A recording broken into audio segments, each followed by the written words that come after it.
So we're very happy. Yep. So we're very happy to have Kevin Ford visiting from UIUC. He's going to talk about a wire gap between the set of primes and the sequences. So I'll point out that Paul already tried to list their problems that were considered his favorite. He had money attached to each problem, and along with his co-authors, Ford currently holds the record for the richest problem ever solved. So tell us about it. Okay, thank you, Bob. Invitation to speak here. First time to speak in Brook. I hope I'll come back again. So we'll start with some basics. The problem of interest is the problem of gaps between consecutive primes, in particular the problem of large gaps. How large can the gap be? Now, it's almost a trivial exercise that the gaps between consecutive primes can be arbitrarily large. In fact, there's a very simple proof of that.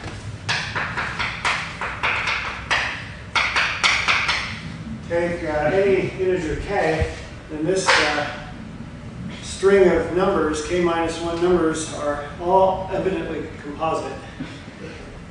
Okay, so that's the end of my talk. No, I'm just kidding.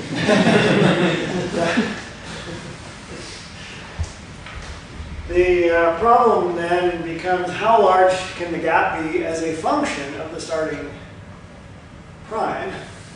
And so let g of x be the largest gap between the prime. I've highlighted here a couple of particularly large gaps, at least compared with the number. Here's a gap of 14, there's one of, I think, 36. Now, we have an upper bound, which is a little bit worse than square root. This is a culmination of a very large number of papers by a number of people. Lower bounds. Can I ask just an even question? Can you remind me with the double, I mean, that just means it's much. What is the notation g of x smaller than? Oh, so this means big O. Okay. So it's the same notation as big O, and then I'll be using that somewhat for this talk. Yeah, that's so what very commonly used in number theory. So what does it mean? The mean soup of that? Well, it means g of x is less than or equal to some absolute constant times this quantity here. It's a little bit bigger than the square root. So I want to remind those who don't know something called the prime number theorem, which gives an accurate count for all the primes below a given quantity x. It's approximately x over log x. Now, what does that imply about gaps? It tells you that the average gap between the primes up to x is about log x. So I consider that the trivial bound. Our object then is to improve on this trivial bound. And the culmination of a lot of work in the 1930s produced this bound here. And again, notation, log 2x is not log base 2, but it's the iterate. And you can guess what log 3 means. Log 4. And the reason I'm using that is because if I didn't, it wouldn't fit on the slide.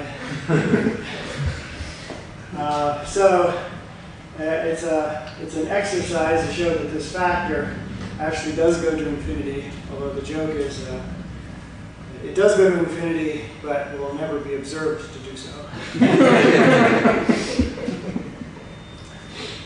So anyway, that was the world record, except for the constant, which was improved by a number of people in the ensuing decades. And because the record order of magnitude stood for so long, Paul Erdős posed a $10,000 prize or bounty on showing that the constant c could be made arbitrarily large. And together with my collaborators, Riemann and Tao, we solved this. And simultaneously, James Maynard solved it as well. The papers appearing on the archive within 2 days of each other, after a 75-plus year absence of. That's one of those amazing coincidences. And then a few years later, we proved again what I mean here is that g of x is greater than some positive constant multiple of this function over here. So if you compare the two, you can see we've improved the order of magnitude by a triple log, which does go to infinity. And so I want to talk about some of the ideas behind that, but first, what do we expect or predict for the largest gap? Well, there's an old conjecture of Kramer from the 30s that says that g of x should be approximately of size log of x squared. And furthermore, that the normalized gap, so you divide by log Pn, this should approximately be exponentially distributed.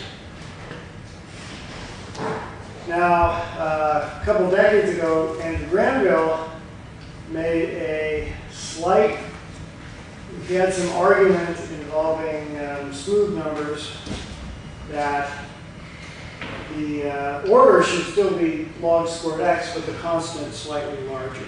All right. Now, these are great predictions, but how do they match the actual data? Here's some computational data, which was gathered up to 10 to the 18th. And I put this on a bit of a strange scale. I've made the scale here log squared x. That makes the Kramer and the Granville predictions straight lines. So does the data match? Well, it looks kind of like a straight line, and at least the order looks correct. It's a bit below each of those, but again, this is only a finite computation, and the conjectures are as we go off to infinity. As far as the exponential distribution of gaps, okay, this is some data that was made up to 4 times 10 to the 18th. So it was plotted, again, the vertical scale is logarithmic, and the horizontal scale is simply the prime gap. So if these were truly exponentially distributed, we should see a straight line. And that's a pretty good straight line there. There's, of course, a little bit of variation, but that's due to the fact that we're not going to infinity. It's just a finite calculation. So the conjecture seems to hold up. And there's some other evidence. There's another famous conjecture in number theory called the prime K-Tubules conjecture. It's a generalization of the twin prime conjecture.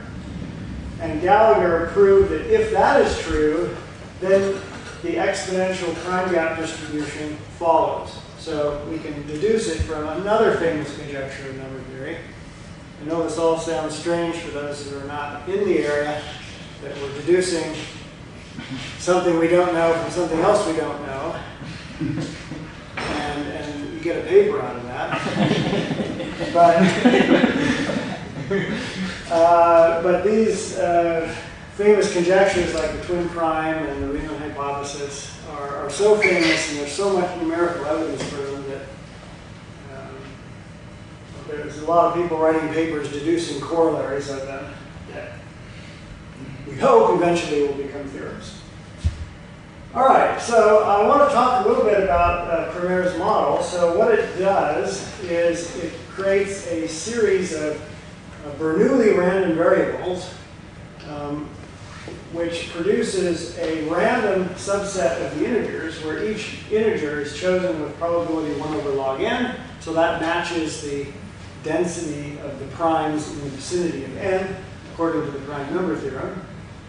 So this produces a set of, say, quasi-primes of the right density, the right number. But it has some defects, which are obvious if you think about it for just a moment. There's a very positive probability that any two consecutive numbers will be in the set. And in fact, with high probability, there'll be infinitely many of those, but this, of course, does not hold for the real primes. If we count the number of pairs, say n plus 2 that lie in P, it's a pretty easy calculation. That's approximately x over log squared x, whereas the conjecture for the counting of twin primes, which has been verified numerically up to very high heights, is same order but a different constant, which is a little larger. Okay, so these I call defects in the Kramer model, but they have pertain to small gaps, not large gaps. So for large gaps, the data is more in line with the model. Now I want to talk briefly about a general Kramer type model. So I'm simplifying the problem a bit. So there's this old result I've been unable to find the exact coordinates of. But if you have n random points in an interval 0x, then with high probability, that is, that n and x are both going to infinity, the maximum gap has this size. Right? So if we apply that with capital N being around x over log x, the number of primes, we will recover the Kramer model, or the Kramer conjecture. Now you can apply this same idea to lots of other situations. So for example, there's this, this is a statement of the generalization, a very vast generalization of a twin prime conjecture. So if you have distinct irreducible polynomials with positive leading coefficient and no fixed prime factor, what does that mean? It means there isn't any prime p that always divides the product evaluated at an integer. That could happen. So for example, if you have prime number x and x plus 1, that product is always even. Okay, so we want to avoid that situation because we want to count how often all of these are prime. So that should be asymptotic to the constant times x over the kth power of the logarithm, where c is some specific constant depending on the polynomials that can be computed. So what is the prediction for the maximum gap between these guys, assuming this conjecture?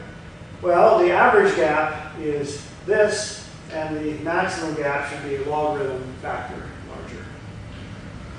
Okay, and there's a reason why I'm bringing this up. Let's, in particular, look at the case where we have a single polynomial, x squared plus 1. So there's an old conjecture that there are infinitely many primes of this form. The Bateman-Horn conjecture, which I mentioned on the previous slide, implies that the count of such primes up to x is around the same order of magnitude as the primes, but with a different constant. So the maximum gap predicted by the Kramer model would be log of x squared over c. Now we can prove, it's a theorem that uses something called sieve methods, that there's an upper bound for this. Again, this means bounded by a constant times log x over log x. So it's the same order of magnitude as the conjecture, but it's only an upper bound. We would prefer to have a lower bound, which we don't have at all. But on the other hand, it shows that if there are infinitely many, the average gap is at least log x. So again, that's a trivial bound. And the question is, can one prove that large strings of consecutive composite values of n squared plus 1 exist using, say, methods that were used for large gaps, so true primes, and our target is to beat the order log x, as in the primes.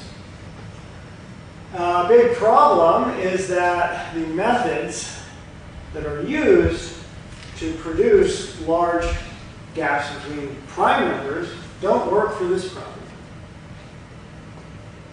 Even though it's very similar in some ways, the densities are very similar, the but there's a problem in getting the methods to work. And when I talk a little later about the methods, I'll describe the differences. Nonetheless, very recently, with Colloquium, Maynard, Pomeranz, and Tau, we've proved the following theorem. If you have any polynomial, let's say monic and irreducible, again, no fixed prime factor, then somewhere below x, there are at least this many integers, consecutive integers, which are composite, or it's that polynomial is composite. And the constant c depends on the number f, as does the constant implied by this symbol here. So that's a very recent result, and we were required to develop a whole new approach to the problem. Now, I want to talk a little bit about the ideas that are used to prove large gaps, and I'll start with the prime case, just a set of all primes. So I'll first create this set S of x. Now what is this? Well, Q of x is the product of all the primes up to x, and I want those where this is the GCD function, where they're co-prime to that. So in other words, I've performed the sieve of Eratosthenes for all the primes up to x. And S of x is the set of remaining numbers. Okay, so it's an infinite set. And it's also Q sub x periodic.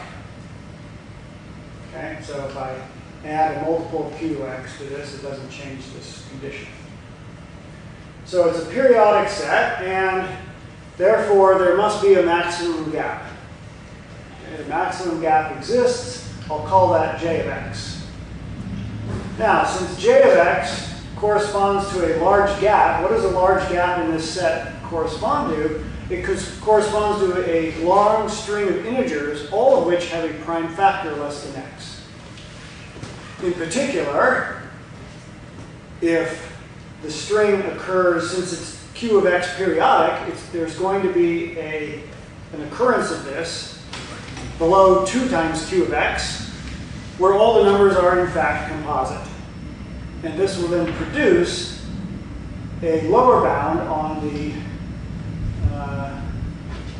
capital G function counting primes. Now, by the prime number theorem, there's a corollary of the prime number theorem, that this number Q sub x is approximately e to the x. And so if I let capital X be, say, 2Q of x, then it gives this lower bound. So if we can produce a good lower bound on J of x, the gaps in this sieved set, then we produce a gap, a lower bound for gaps between primes. Now this seems extremely simple and naive. However, it is the underlying bedrock of every single result on lower bounds, including our new results that are just hot off the press. And so nobody knows how to start the problem any different than this. Now, what do we know about the large gaps in this set? Well, the average gap is this quotient, where phi is the Euler phi function. And using some results of primes, you can show that this is approximately log of x in size. On the other hand, there's a trivial lower bound of x, or close to x, x minus 2, since none of the integers in this interval lie in the set. Well, that's basically because every integer has a unique prime factorization. So every integer in this set has a prime factor, and it must be below x. So very trivial. So x is the trivial bound, and our goal is to beat that. As a consequence of the most recent work on the subject, we can show that it's at least x times log x times this quotient of iterates of log that goes to 0 extremely slowly.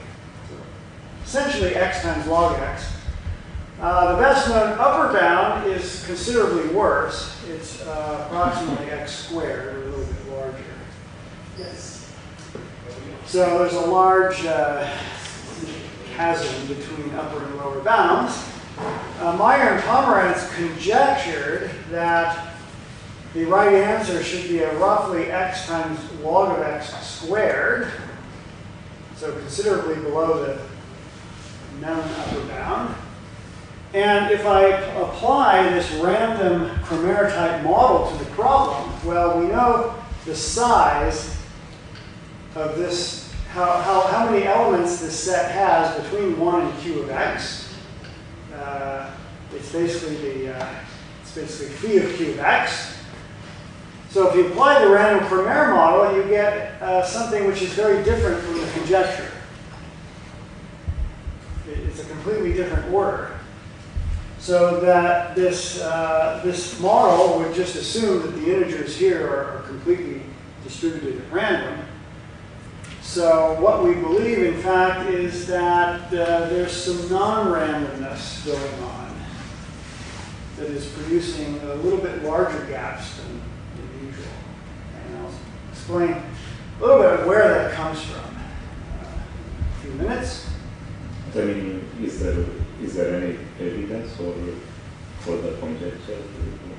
I'm trying to think. Well, I don't know of computations of this function that would sort of distinguish between these two.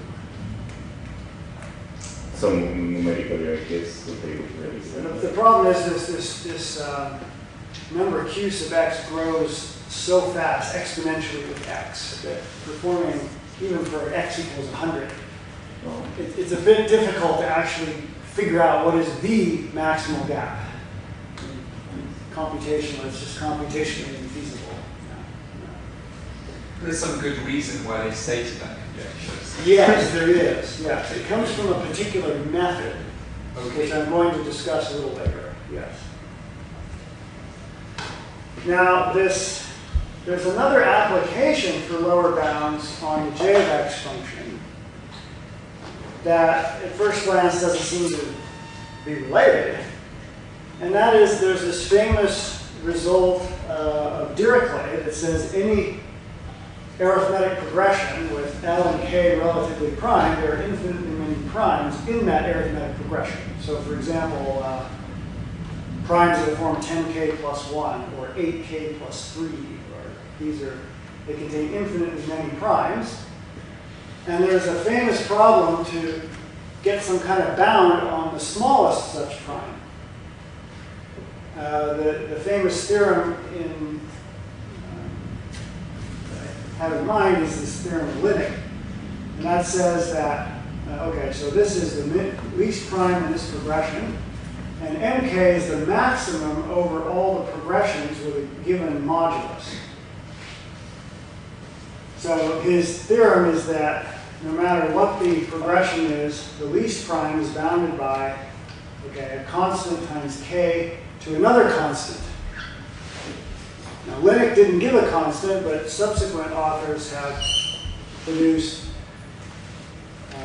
various values for it. It's a little bit more than 5 is the current world record. This stands for extended Riemann hypothesis. So if we know the extended Riemann hypothesis, we can do a little better. And it's conjectured that any exponent bigger than 1 should be the truth. Now, I want to concentrate now on lower bounds. So there's a trivial bound, which is the number of residue classes multiplied by log of k. And that comes from the density of the primes. So the goal here, again, is to beat the trivial estimate. Procher and Schinzel showed that at least for infinitely many k, you can do that by this factor here, which should look familiar from an earlier slide. It goes to goes to infinity very slowly. And the So it wasn't improved in terms of the order, but it was improved in terms of the values in K for which it holds. So Wagstaff showed it holds for all prime K, and Pomeranz showed it for almost all K, in the sense that the only K for which you couldn't prove this bound were those with an abnormally large number of prime factors. So any number up to x has trivially at most log x prime factors. So this is log x to some extreme, something going to zero very, very, very slowly. Okay, so here's Pomeranz's theorem again. It was based on a very simple lemma with a very elementary proof that you could present in a first course of number theory to undergraduates. So if J of M is the maximal gap between numbers co-prime to M, so this is an analog of that capital J function that I presented earlier. And this bound on M is not too important. Just think of M as bounded by K. So, but this is a critical ingredient. If M and K are relatively prime, then the capital M of K is at least K, that's the trivial bound, times this J of M function. And it's applied with M being the product of all the primes up to approximately log K that are not divisible by K. So that's to ensure this condition here. And it also, by standard prime number estimates, implies this upper bound here. So in this particular case, what we want then is a lower bound on the J function. And a corollary, an immediate corollary of the work we did recently on large gaps between primes is that if K has no prime factor smaller than log K, in other words, this condition here is superfluous. So now we're back to the capital J function. Then we get this lower bound, so it improves Pomeranz by a triple log factor. However, the numbers K in question that have this property is a very thin set. And so two of my students, Kyle Pratt and George Khan, and a student of my colleagues on the rescue, Jung-Shin Lee, improved this theorem by modifying the techniques and to show that this in fact holds for most numbers K, except those with an extraordinarily number of prime factors.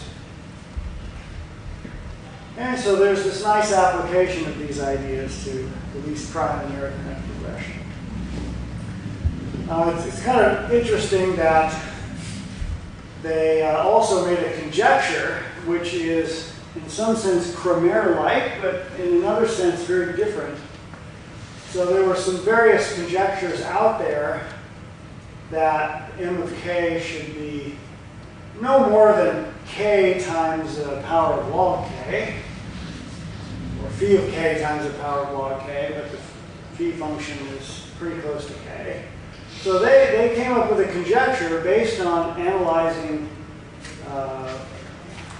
the problem in the context of something called the coupon collectors problem. It's a well-known probability problem. And they conjectured that the lim inf of this ratio is 1 and the lim sup is 2. Okay, so that's something that's, there's no analog of that for the Kramer conjecture. And they gathered some data, so up to at least 10 to the 6th. Here's a histogram of this ratio. It's a little hard to read this graph, but the number 1 is right here. The number 2 is over here. So it seems to be clustering around the number 1. On the other hand, the right-hand tail, it's a little hard to see, but the right-hand tail looks a little heavier than the left tail. So their model actually predicts this, that the left tail goes to 0 very rapidly, and the right tail is heavier. And so there are going to be some points, very rare, but there'll be a few of them out there too. Now, I want to talk now about, start talking about techniques for proving the existence of large gaps. So we've seen already the importance of this function in the theory. There's a very simple argument using the Chinese remainder theorem that Jx is the largest y so that you can cover the interval 0y with arithmetic progressions mod p where you're free to choose the residue class. So it's just, I'm just shifting the gap from wherever it happens to be in j of x back to the origin. And then I have to choose these APs. I mean, the proof is like that one line.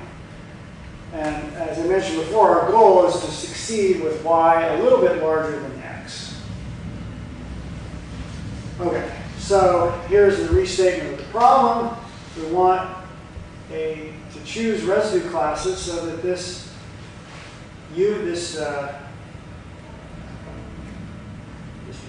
supposed to be a union, not intersection. Intersection is empty. Okay, so change that to union. Dx, mod p. Okay, so we want that to contain the interval 0 y. Okay, typo is always a typo. All right, so the classical method of using these three people, which succeeds for this particular value of y, c is some constant, is you take an intermediate number z, which is x to this peculiar looking exponent, and there's a three-stage process of choosing the optimal numbers a to p. The key step that makes most of it work is the very first one, which is you just take a p to be 0 for p in some range.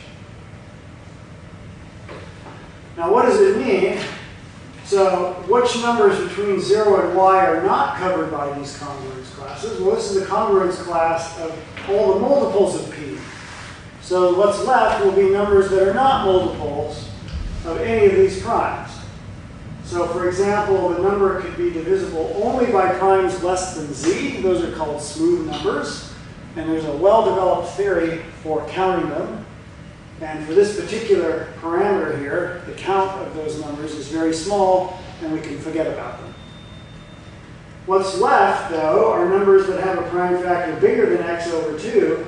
But since there's no prime factor in this range, and the number is between 0 and y, the cofactor has to be 1. So the number, in fact, has to be a prime. So, and we know how many primes there are less than y, it's about this quantity.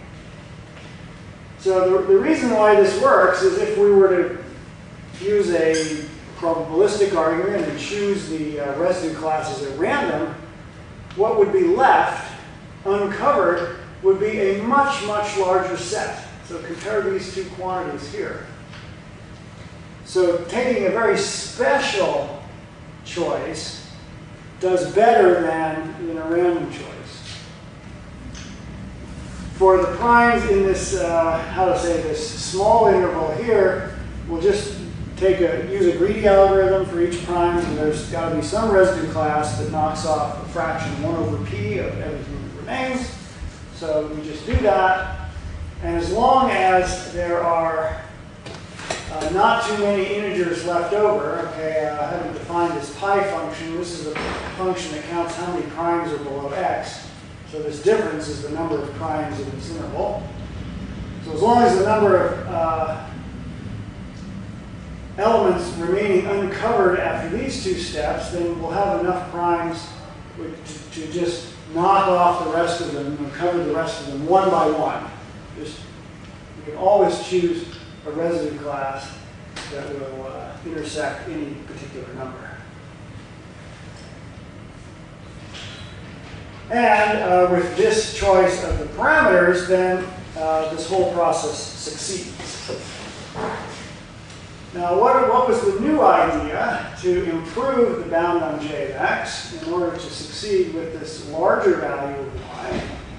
Well, again, we break up the interval into 0 to y like this. Again, we use this same idea. Okay, I've replaced 2y over x with a slightly larger number, but that's not very important for the theorem. And what's left are the z smooth numbers, which are negligible, and primes again. So the first step, which is really the big hammer in the whole thing, is to use the smooth number estimate. Then instead of being greedy, we make a random choice for the residue classes in this range. That helps the further analysis. So step 2 is a setup for step 3, where we take a strategic choice of the APs in, say, this range, so that each progression modulo p, now this is a very short progression because x is very close to y. So there are not very many integers in each progression, but we want them to cover many of the remaining elements. So in particular, we want arithmetic progressions mod p to contain many primes. To succeed with step 3, we have to invoke some very recent developments in the theory of counting primes in arithmetic progression. So our original approach was to use a version of the Green-Tau theorem. And then Maynard used something called his special sieve. And okay, so that will help us succeed here. We also want these arithmetic progressions, since we want the union of them to cover many elements, we would like the individual progressions to be as disjoint as possible. And for that, we use something from combinatorics called hypergraph covering. I don't want to go into details of this, I'm just throwing out these ideas. The last step is the trivial one, which is the same as in the classical treatment.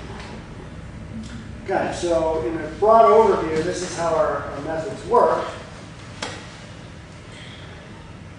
Now, what about the analog for polynomials? So I mentioned earlier that the methods used to produce large gaps between primes do not work in the context of polynomial sequences. So the analog would be a function which I'll call j sub f of x.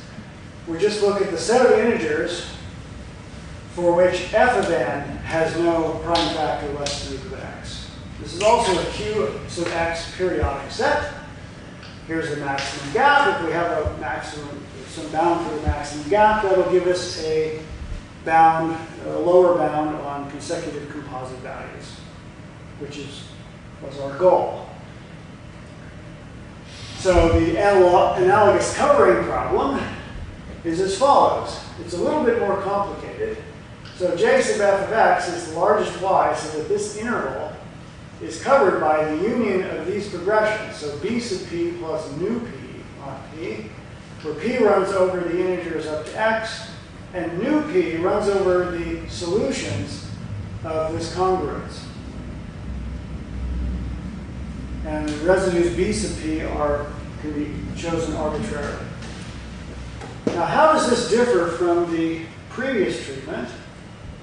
A big difficulty in trying to prove anything about this covering problem is that for a set of primes of what we call positive density, there are no solutions to this. And that's true of any polynomial. It's a consequence of something called the Chebotarev density theorem. For example, if you take n squared plus 1, this is a classical result of, I guess it goes back to Fermat class, that there are no solutions if the prime is 3 mod 4. And then I will remind you of Dirichet's theorem that there are not only infinitely many, but quantitatively this accounts for about half of all primes. So what that means is that very first step in these previous slides using smooth numbers to give us a big boost in the theory, it can't be used. Because if we eliminate, so if I say b sub p to be, if I arrange for this to be 0, I can only arrange for this to be 0 when this set is non-empty. So that would be, say, half the primes. For the other half, I don't have anything. They're unused. So a large number of the primes will remain unused, and one cannot invoke this smooth number balance. So our new estimate, which implied the theorem from before, is that we can improve the trivial bound of x by some power of log x, again, where the constant c depends on f. Again, if you want, you can just replace this with greater than or equal to, and it's essentially also true. A corollary, which is kind of interesting, of this bound, not the bound on consecutive composite values, is that if you have any single polynomial, there's a number g sub f. Okay, so in other words, if k is sufficiently large, there are infinitely many integers, so that if you look at this string of values, every one of them has a common factor with some other. Okay, there's no way you can get one of these that's co-primed all the others. And the proof is relatively simple. I mean, I've written it here, but I can tell it to you faster. The idea is, by this previous theorem, we can find numbers for which all of these guys are divisible by a prime smaller than k over 2. And then by periodicity, there must be a second one in the same interval with that property. Okay? That's the whole proof. This is just writing it out formally.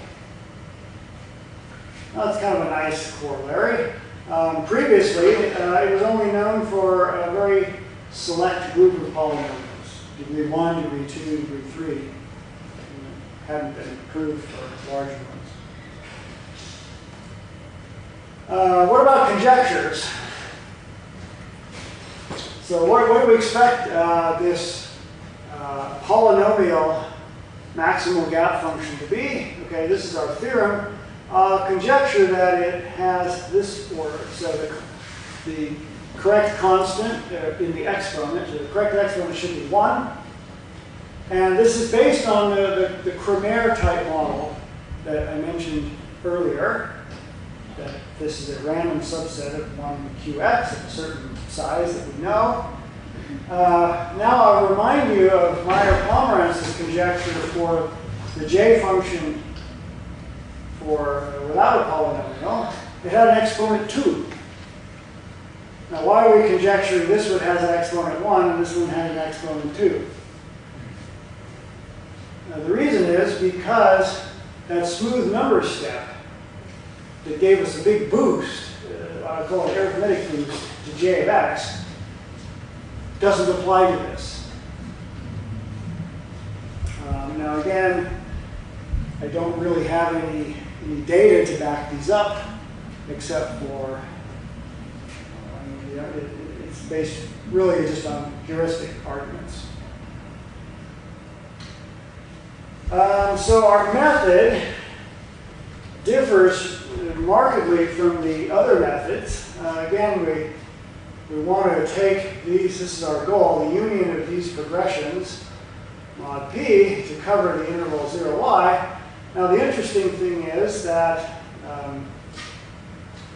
okay, so I'm going to write it here, so the average size of the set IP, that is the solutions of the congruence f of n congruent to 0 mod p, is 1.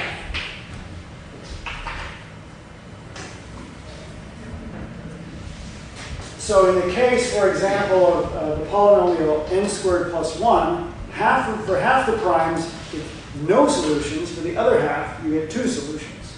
So on average, it's 1. So that has the same, that property at least is common with the other, but there are many of the primes for which there's nothing. So our method is to pick the b's completely at random up to some point, which is not too far away from x. It's x divided by a very small power of log x. And then what I call the random greedy stage. So for the larger primes, we choose it at random, but only from what I call rich residue classes. So because these are chosen randomly and uniformly, there are some relatively easy probabilistic arguments that can apply to them. So we intersect the residual set of uncovered numbers from step 1 with various progressions mod p. And because of the independence, we can analyze the probability of that progression having a large intersection with what remains. It is a very tiny probability, very tiny, but positive, and that's what's important. So we're looking not at typical events, but we're way out in the tail of the distribution, but we can still prove that it's positive, and that's good. So it's very much not uniform. And then there's this what I call mopping up phase, where we use if there are few numbers that remain uncovered after these, we can just knock them off one by one with the remaining large primes. So the big new idea in the whole business is essentially step 2. That's where we succeed. And we will succeed if this constant c is small enough. Now you might ask, what is the constant c for, say, the polynomial x squared plus 1? I believe I worked it out. It was, I don't remember, it's like 1/1,000,000,000 or something. So very tiny. So our proof is more existence proof rather than something practical. That, of course, will never be detected computationally. But something like without the log part, that's trivial. Yes, without the log part, there's a relatively simple argument that we give at order x. Yes, it's a very elementary, not one line, but half a page. They give you order x. So the heuristic for it, okay, this is getting a little technical. It's more for the experts than anybody else. The idea is S1 of RQ is the intersection of the interval 0y with the progression R mod Q. And then we throw away all the terms corresponding to very small primes. So we sieve up to very small primes. S2 is the full sieve up to, well, not full, but up to the prime z. And it turns out that we can prove that there are many residue classes for which these two are equal. In other words, including a lot more progressions here doesn't change the size of the set at all. In other words, those larger prime progressions intersect with nothing.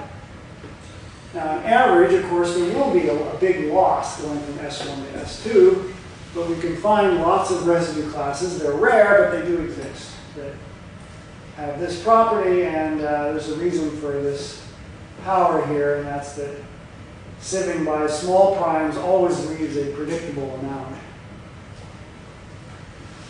So, for example, if I take the numbers from 0 to x, if I remove the even numbers or I remove the odd numbers, what's left is still going to be about half the numbers. So sieving by small primes always produces a predictable result. But the large ones, we can somehow get them to conspire against each other. All right, so well, that's a little bit technical. I want to leave the talk with a few open problems that are related to the covering idea. So here we're fixing the interval to be 0x and the primes to be up to x. So we'll select any residue class and then we'll remove from this the union. Okay, I got the right symbol there now. The union of these. And the question is, what are the extreme situations? Well, it's of course possible to remove everything. It's almost trivial by just taking the 0 residue class for all of these, but you have to adjust it, because if you just take 0 for everything, the number 1 won't be knocked out. But that's a minor point. So the real question is, what is the largest possible size of a set when you do this? So we want to choose these progressions to be somehow inefficient. Well, if we choose them completely at random, the size is approximately x over log x with a particular constant, e to the minus gamma. So that e to the minus gamma appears quite often in number theory. And it's known by sig methods that any choice will give an upper bound of a constant times x over log x. So the correct maximum order is x over log x, but we don't know what the maximum constant is. Can you do better than this? I don't know. Okay? And then a very similar situation where you just take the interval 0x, but now you don't remove progressions for all the primes up to x, but only say up to the square root.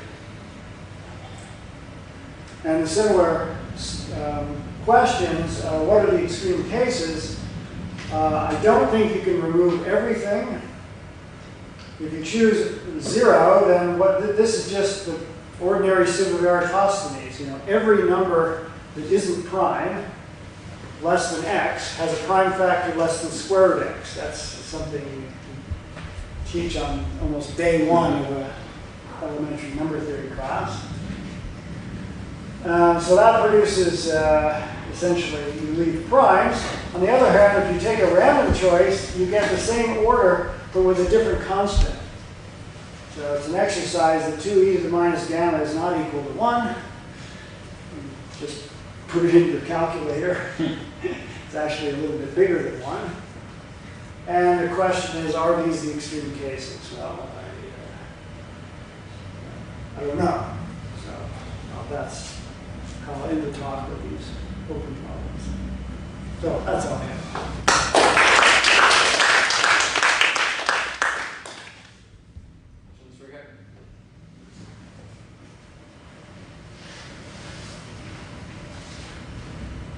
Yeah? Sorry. I might have missed a part, because at some point you mentioned a theorem. It's like,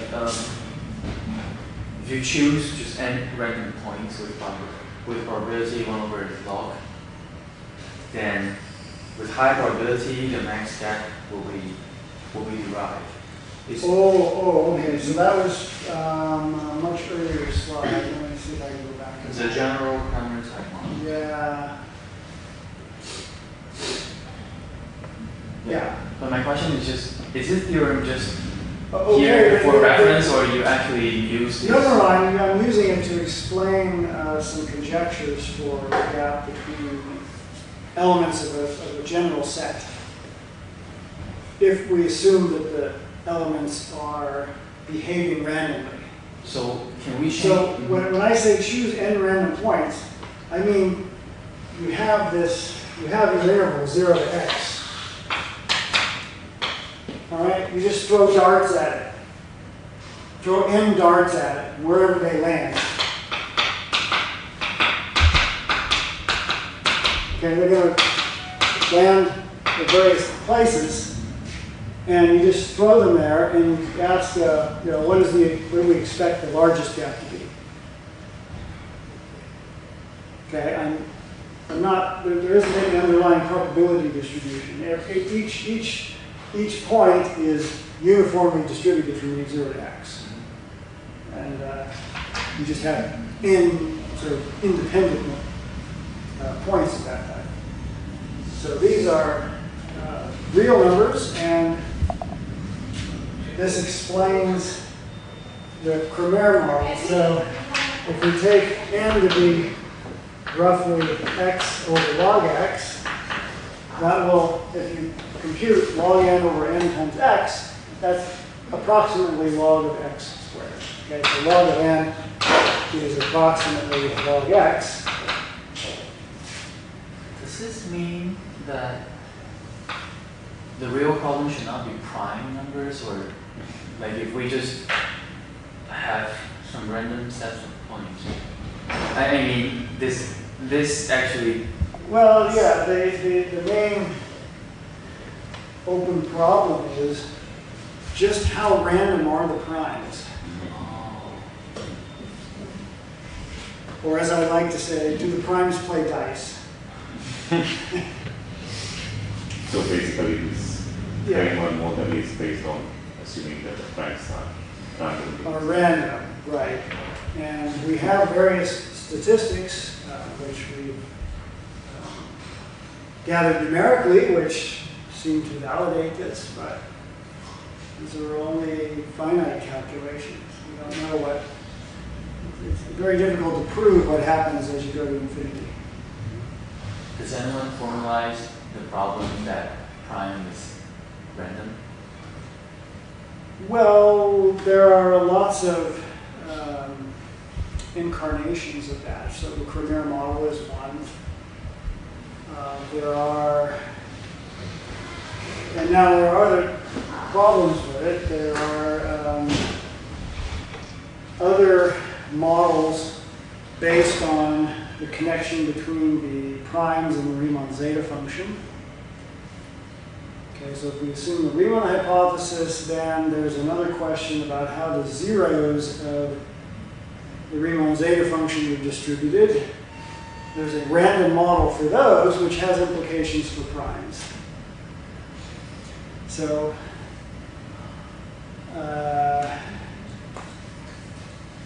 and but what would be a statement that they are not prime, not random distributed? Well, it depends on what you mean by random. What does it mean that something is or isn't random? I mean, the primes are a deterministic sequence. So from one point of view, they're not random. Okay? Whether the number 117 is prime or not is not, there's no flipping of a dice to determine that. Rolling a dice to determine that. It either is or isn't. Okay. And but what I mean is, are there certain statistics of the primes that match the statistics of some other random variable? That's what we mean by are the primes random. So it depends on which statistic you're looking for. Are you looking at gap statistics? Are you looking at the global distribution? So the prime number theorem tells that this is approximately this, but there's a main term and there's an error term. How does that error term behave? So it turns out that if you use a kind of a random walk model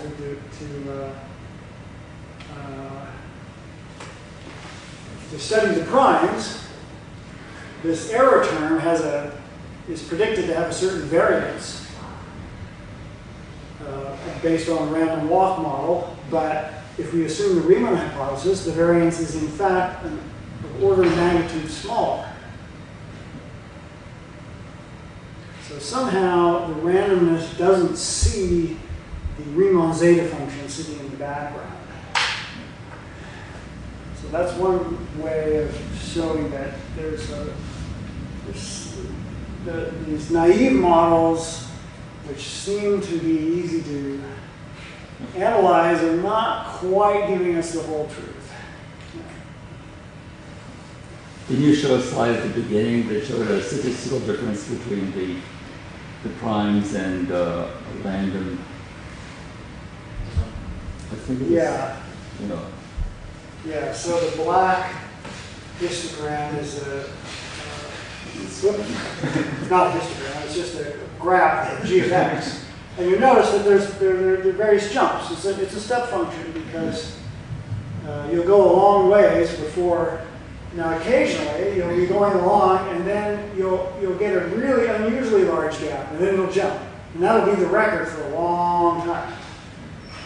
Very long. So the green and red predictions here are for the lim sup. So that's not necessarily capturing the normal value, but perhaps it's capturing these occasional big jumps. So they don't really tell us how often, well, they tell us that these large gaps should be very rare. The exponential distribution says that. So Kramer's conjecture was based on, well, just taking his model and applying essentially Borel-Cantelli. But there is no lower line known at this point, right? No lower bound with log square x.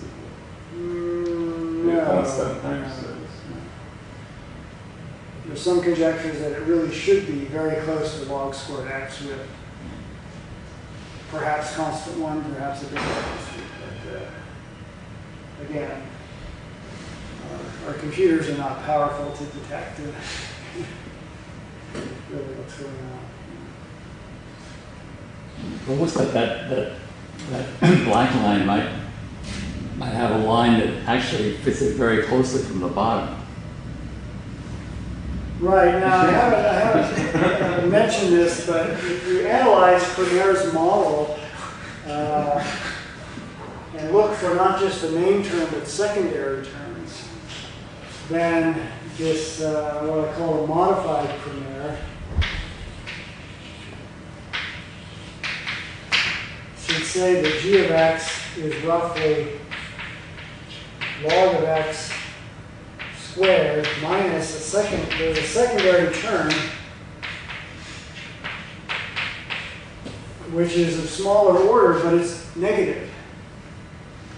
Okay, so perhaps the data is, in another talk I showed a picture of this. That line would go something like where this pointer is going. So it's a little bit below the green line and matches the data a little bit better. So if you just make a finer analysis of Kramer's model, it looks better, but again, it's still fine. Other questions?